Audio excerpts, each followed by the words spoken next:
I caught my wife texting my brother at 2 a.m., and you won't believe what she said. Then they dropped the biggest bombshell.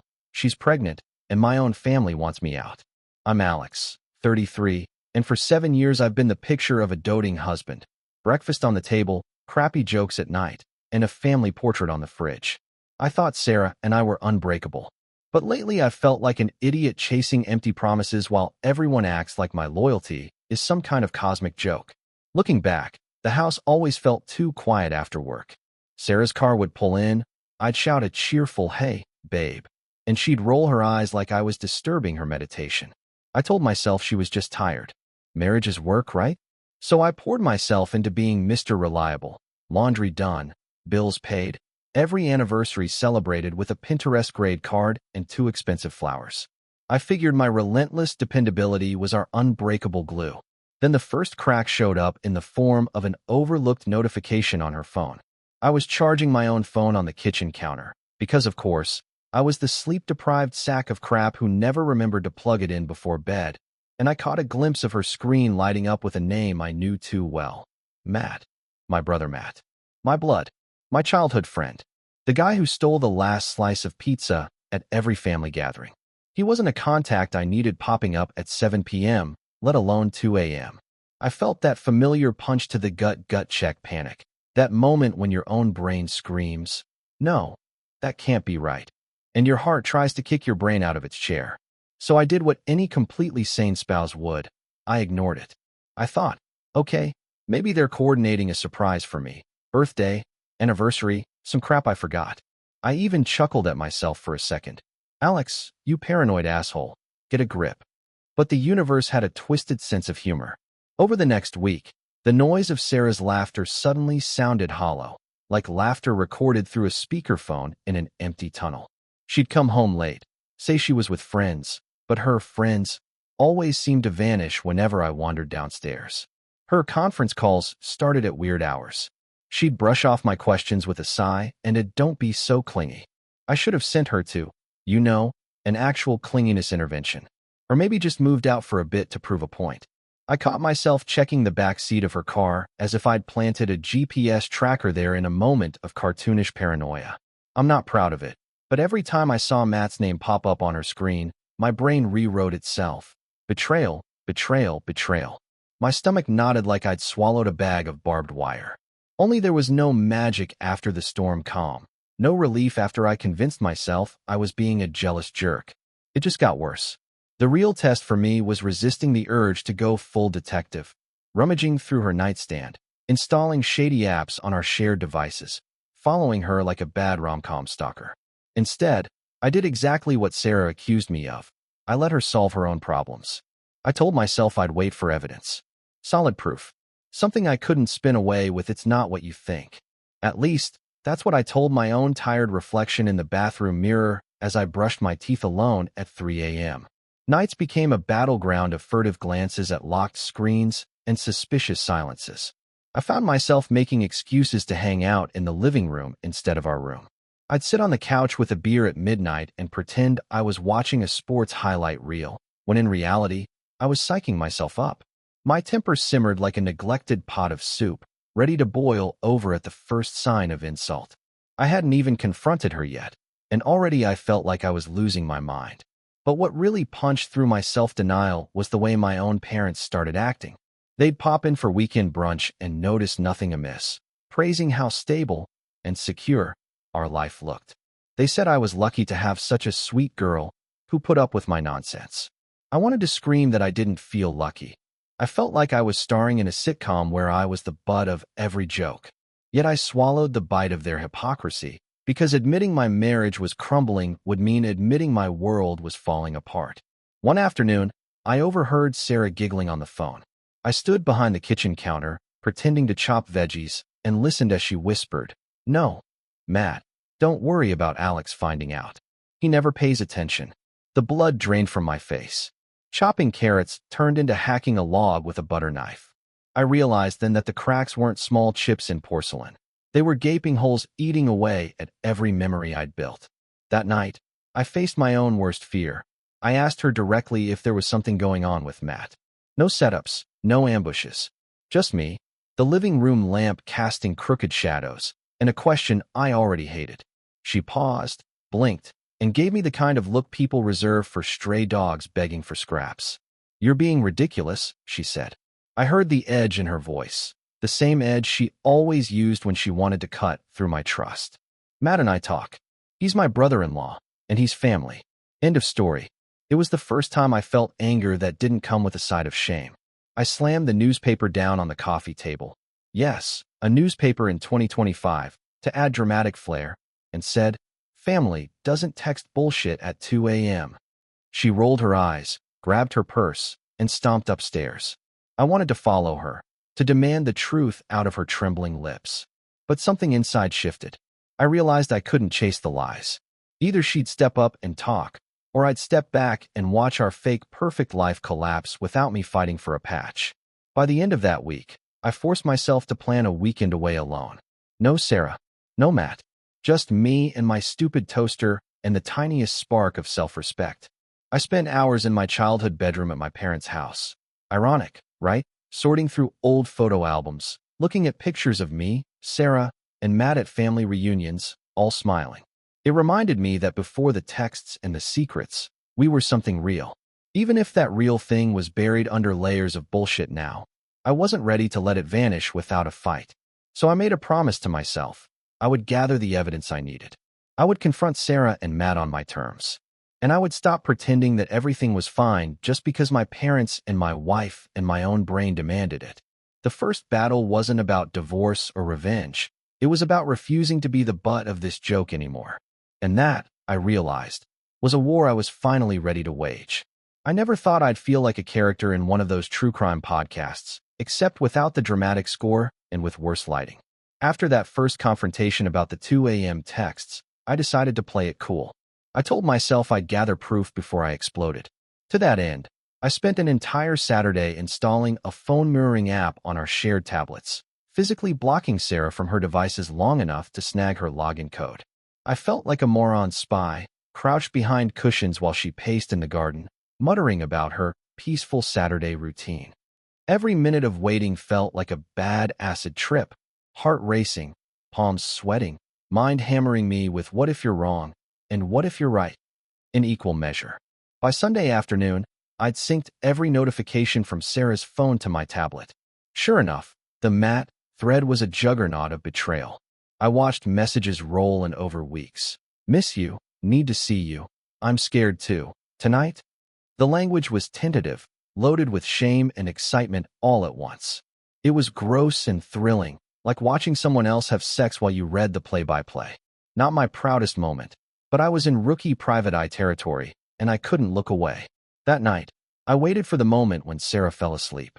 Typical wife routine: scroll for 2 hours, then collapse.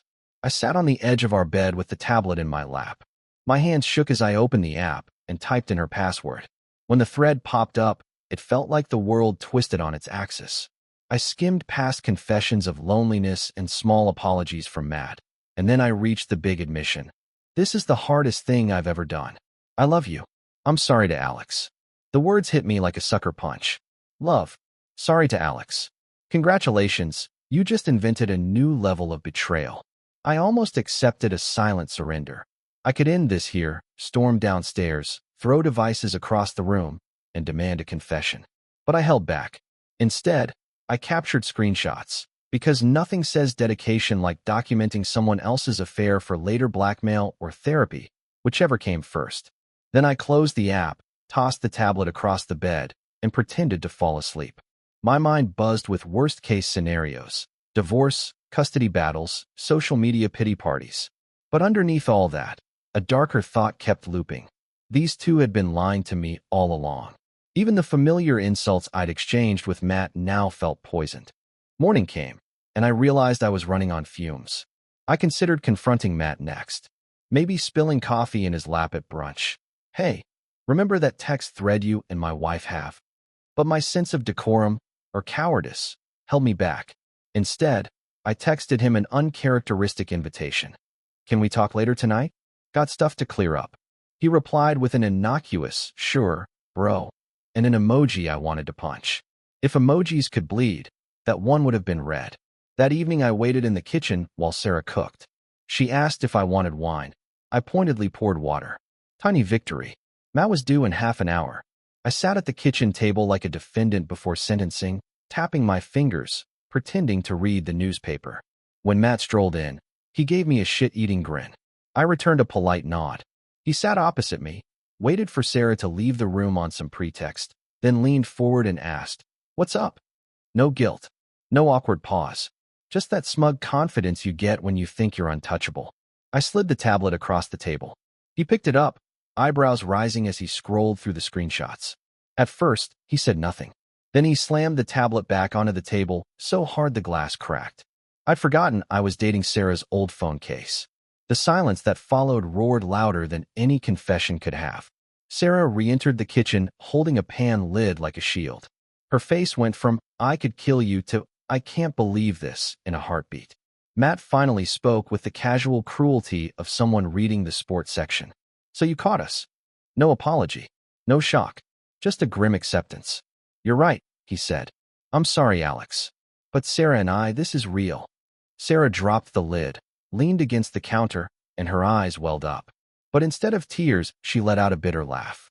"I know this looks terrible," she said, "but you know how he gets.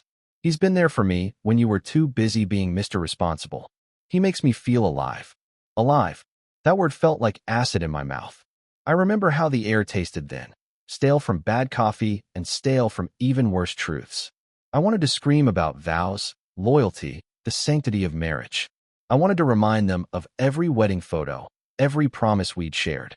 But somewhere between the cracked tablet and Sarah's confession, I ran out of steam. Instead, I asked the only question left in my arsenal.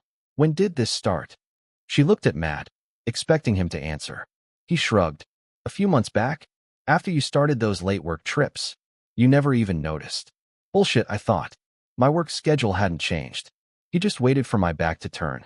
When Sarah answered, her voice was low, almost monotone. "It started when you stopped listening. Every night, you were on your phone or passed out before I got in. I felt invisible." Invisible. That word stabbed me.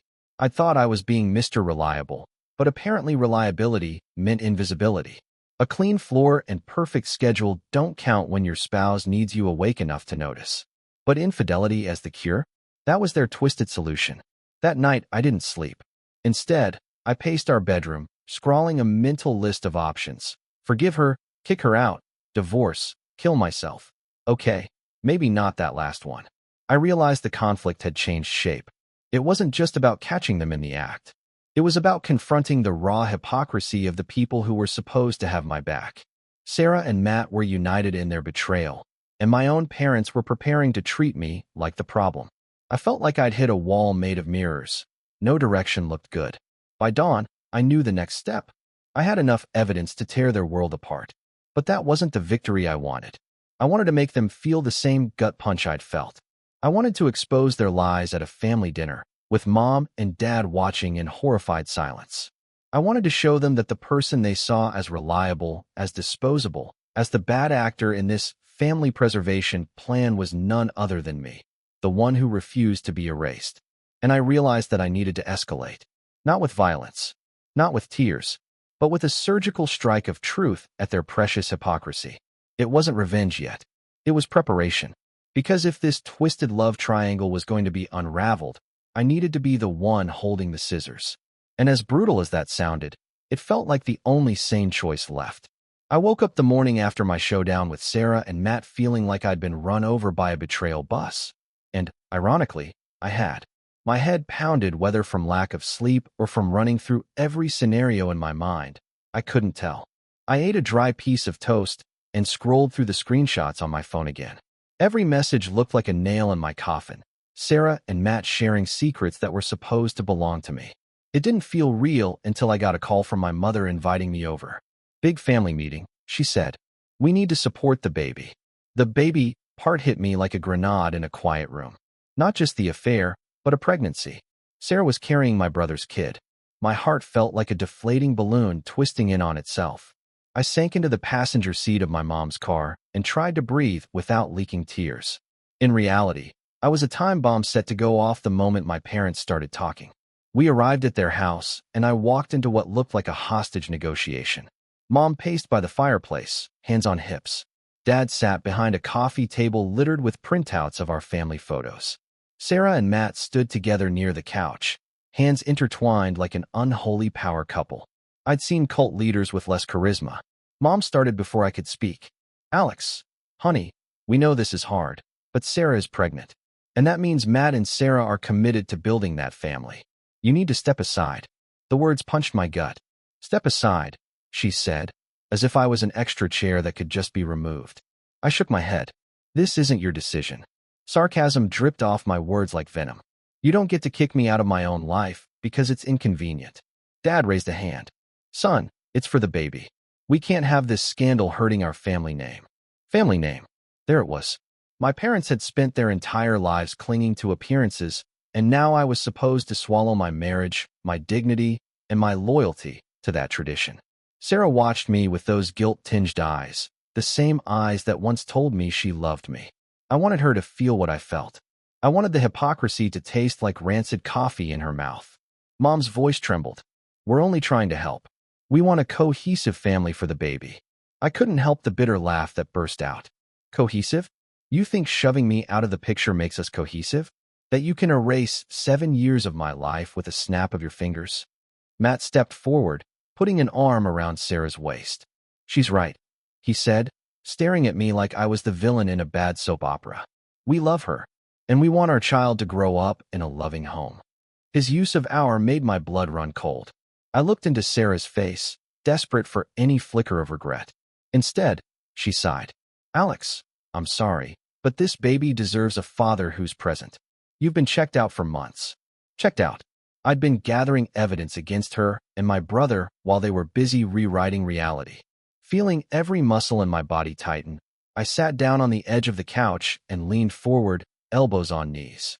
So that's it. I don't get to be a father. I swallowed hard. If you had just told me you were unhappy, I would have tried to fix it. I'd have been there. Dad cleared his throat. We did what we could. You were never around emotionally. I closed my eyes, fighting the urge to scream. They'd watched 2 people I loved betray me, and they sided with the betrayers because it better served their image. I stood up, voice low but steady. Let me get this straight. You want me to divorce my wife, give up my rights, watch her carry another man's child, because it's better for your precious family name. I spit out the last words. Sarah's lip trembled. I love you enough to be honest. Honest. There it was again. I realized honesty wasn't giving me the respect I earned. It was just a weapon they wielded when it suited them. Mom sniffed and turned away. We can talk details later. Right now we need to focus on what's best for everyone. She tried to pat my shoulder, but stopped herself halfway. That moment of hesitation made me realize they were uncertain. My parents believed their own propaganda. I felt a fresh wave of anger and humiliation. But I also felt something else, clarity. My only role in that room was the truth giver. I squeezed my fists. You want to know what's best? Honesty. Responsibility. If you're so worried about scandal, maybe don't pressure the husband to disappear while the real story circulates at every holiday gathering. There was silence for a heartbeat so long it threatened to swallow me. Then Matt's voice, cold and thin. Fine. Do what you want. He turned away, dragging Sarah's hand with him. They left the room, leaving Mom and Dad blinking at me. I walked outside into the summer heat and realized I'd never felt so alone. At least not since childhood. But there was liberation in that loneliness, too.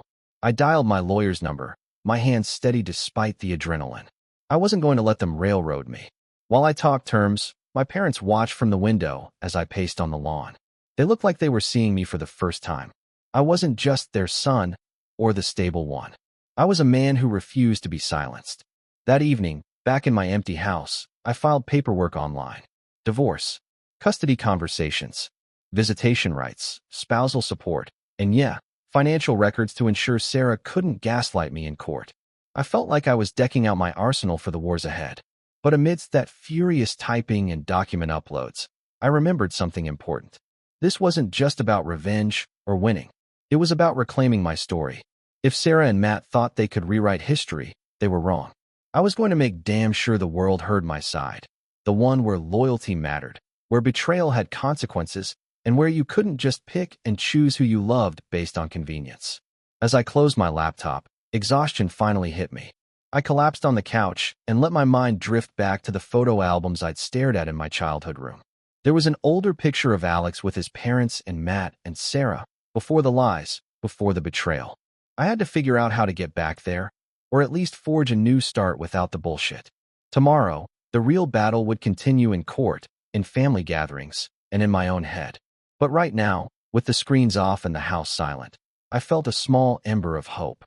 It wasn't the life I planned, but it was mine. And if that meant standing alone with my integrity, so be it. Because sometimes blood ties are fractures, not bonds. And healing only comes when you let the broken pieces reshape themselves on your own terms. I didn't think things could get more twisted after the pregnancy bombshell and the pressure from my parents, but somehow they found new lows. After filing the divorce papers, I expected a courtroom fight or awkward silences at holiday dinners. Instead, I got a coup.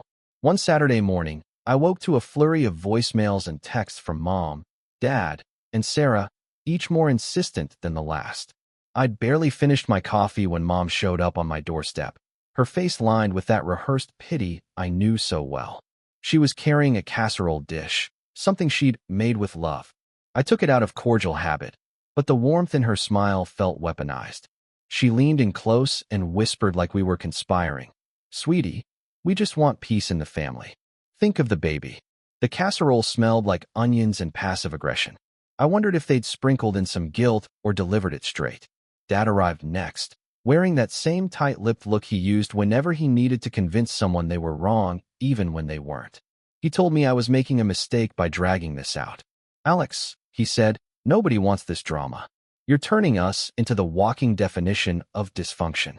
I reminded him that dysfunction started when two people ganged up on me, and he nodded like he agreed, until I said I wouldn't back down. Then he muttered something about reputational costs before storming off. While they were there, Sarah called. I answered, curious if she'd finally had a change of heart. Instead, she rattled off a speech. "Matt and I are planning a big announcement at dinner next week. We want you there, for appearances. It'll show the family we're united." For appearances? Right. I'd seen enough theater to know that invitation was a cage. I'd be on stage, smiling for the audience while they pretended I didn't exist. By midday, I realized the conflict had shifted gears. It wasn't just Sarah and Matt versus me anymore. It was my entire family against my right to my own life and choices. They'd turned family values into a weapon pointed at my head. I felt like a hostage in my own history, bound by shared blood and old memories they now used to blackmail me emotionally. I decided the only way to fight back was to seize control of their narrative. If they wanted a public display, I'd give them one, but on my terms. I spent the afternoon drafting an open letter addressed to the family group chat, intending to post it at dinner. It wasn't a rage post meant to humiliate. It was a calm, sarcastic expose of their hypocrisy. I lined up bullet points about vows, loyalty, and how conveniently they decided that raising a child was more important than honoring a marriage.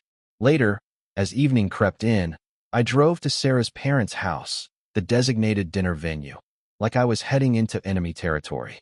The car radio played my breakup anthem playlist, but it sounded too triumphant. I wanted something harsher, like the screech of betrayal echoing off concrete walls. I parked, took a deep breath, and walked to the door. Inside, the table was set for 10. Mom and Dad sat at the head, looking impossibly smug. Sarah and Matt were side by side, their shoulders touching in that practiced solidarity pose. Other relatives milled around, exchanging sympathetic glances with Mom and Dad. It felt like walking into a coronation where I was the dethroned king. I sat down, placed my letter next to my plate, and folded my hands like a model diplomat. Nobody noticed at first. They were too busy whispering, casting me longing looks that barely registered guilt. When the waiter poured water, I cleared my throat. "Before we eat, I have something to share." Their eyes darted to my letter, then to me, brimming with curiosity. I read it in a measured tone, each sentence dripping with dry humor and bitter sarcasm. I pointed out how Mom had praised my reliability until I tried to use that reliability to hold her account of loyalty to the same standard. I called out Dad for worrying about reputation, when the real stain on our family legacy was the decision to erase me rather than confront the affair. I exposed Sarah's claim of staying honest as a convenient excuse to rewrite the past 7 years. I ended by saying that if they truly cared about this child's future, they'd demand accountability, not compliance. The room froze mid-inhalation. Forks hovered above plates of chicken and pasta. Glasses rattled. Sarah began to speak, but I raised a hand and said, "Hold on, this isn't personal venting. It's a request that you either uphold the principles you preach or stop using them against me." I watched their faces shift from shock to anger to shame, sometimes all within a single breath. Mom finally spoke, voice tight. "How dare you?" But her words lacked conviction. She looked away, as if realizing that her casserole of guilt didn't come with a side of truth. Dad sputtered something about crossing a line, but the line he meant was the one that separated his hypocrisy from my integrity. Sarah's face went pale, and Matt's bravado flickered like a dying candle. I sat back down. Silence stretched until someone coughed, and then plates scraped. Sarah burst into tears, not in the hopeful, manipulative way I'd heard before, but in raw, unfiltered grief. She looked at Matt, who simply stared at the table. My parents exchanged glances, the kind that admitted defeat without words. I didn't gloat. I just folded my napkin, pushed my plate away, and stood up. Dinner was great. "Thanks for the casserole," I said, voice level. "But I think it's time I leave." I grabbed my coat. No one stopped me. No one asked me to stay. They couldn't. They knew I was right. Outside, the autumn air hit me like a wake-up call. I realized the coup had backfired on them.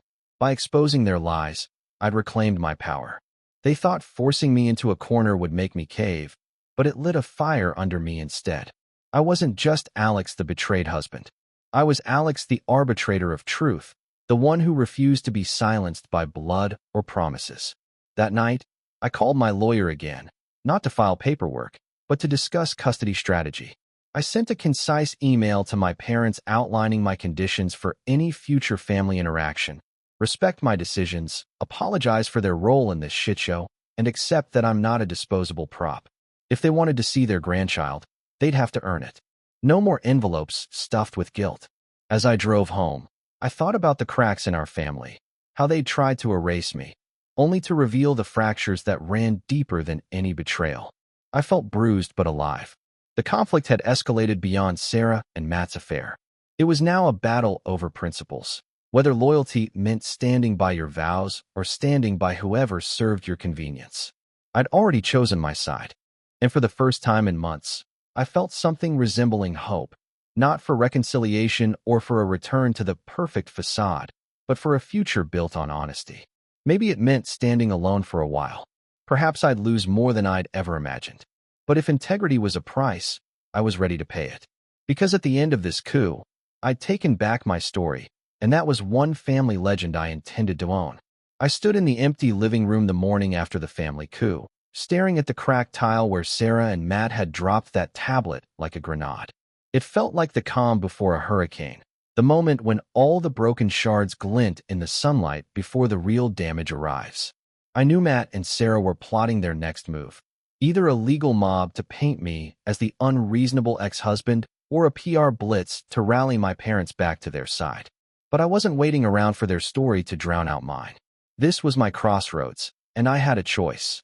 Let betrayal define me or turn the knife back toward hypocrisy. I started by laying out my options like weapons on a table. Option 1. Settle quietly, sign papers on a calm day, and let the ink dry before anyone noticed I was gone. Option 2. Wage an all-out war, courtroom drama, character witnesses, plaster my own version of events on every public forum I could find. Option 3. Walk away entirely, vanish into a new life where Sarah and Matt's affair became a footnote in my rearview mirror. Each choice felt like handing someone else control over my fate. By midday, I realized the real crossroads wasn't legal or social. It was ethical. I'd chased truth like a dog after a bone for weeks, and it had sharpened a hunger I didn't recognize anymore. I wanted more than just vindication. I wanted accountability. If Sarah and Matt believed they could rewrite history, I was going to force them all to stare at the original draft, the one stained with lies and silence. I drafted a statement, not for the media but for the divorce judge and my parents' attorneys. No melodrama, just facts, timeline of texts, family meeting transcripts, proof of coercion. I wrote it in plain English, the kind you teach in school so kids can understand the Declaration of Independence. No flowery language, no poetic bullshit.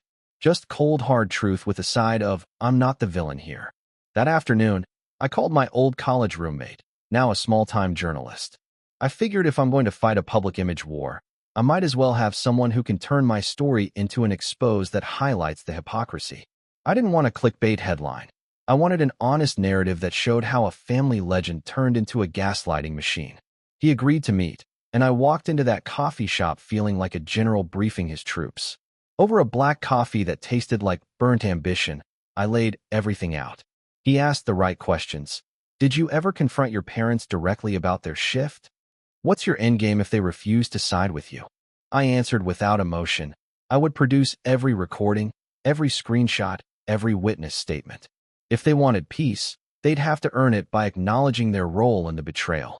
Back home, the sun was setting in streaks of orange and pink I didn't care about. I set my laptop on the kitchen counter and posted my statement to the secured family-only group chat. No anger, no threats, just facts, attachments, and timestamps. Then I hit send and waited. My heart hammered like I'd just launched a rocket into space. The replies came fast. Sarah's first, a terse, "This is childish." Matt's, "We'll see what the court says." My parents' response lagged, Mom's, "I don't know what to say," followed by Dad's, "We need time to process." Time to process. They'd given me no time when they asked me to erase 7 years of marriage for convenience.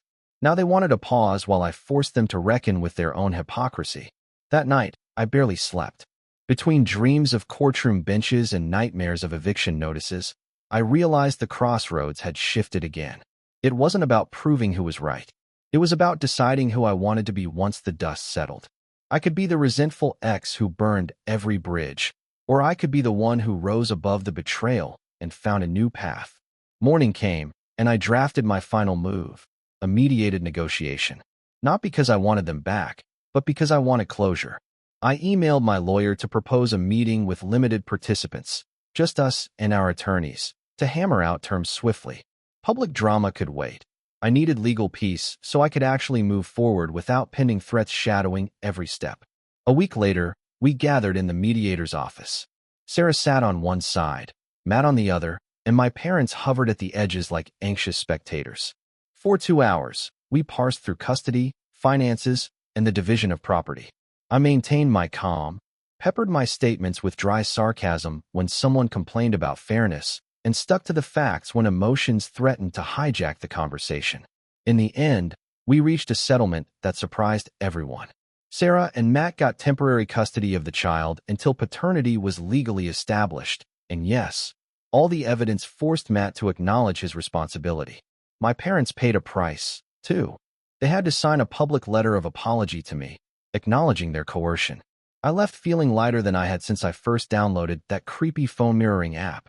Walking back to my car, I realized how far I'd come from that terrified husband firing off passive-aggressive emails and hiding behind a tablet at midnight. I'd turned the crossroads into a map, a way forward. I'd exposed the hypocrisy, enforced accountability, and reclaimed my narrative. The betrayal didn't disappear, but it lost its power to define me. That night, I sat in my empty living room, sipped a beer I didn't have to share, and smiled at the silence. The crossroads behind me were scarred with memories, but they no longer glowed with danger.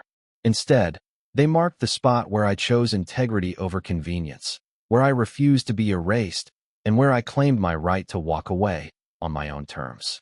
I never thought I'd find peace after all this bullshit, but here I am. No family dinners, no side of hypocrisy, just my own space and a clear conscience. It's weirdly freeing to realize that surviving betrayal isn't about revenge. It's about refusing to let others define your worth.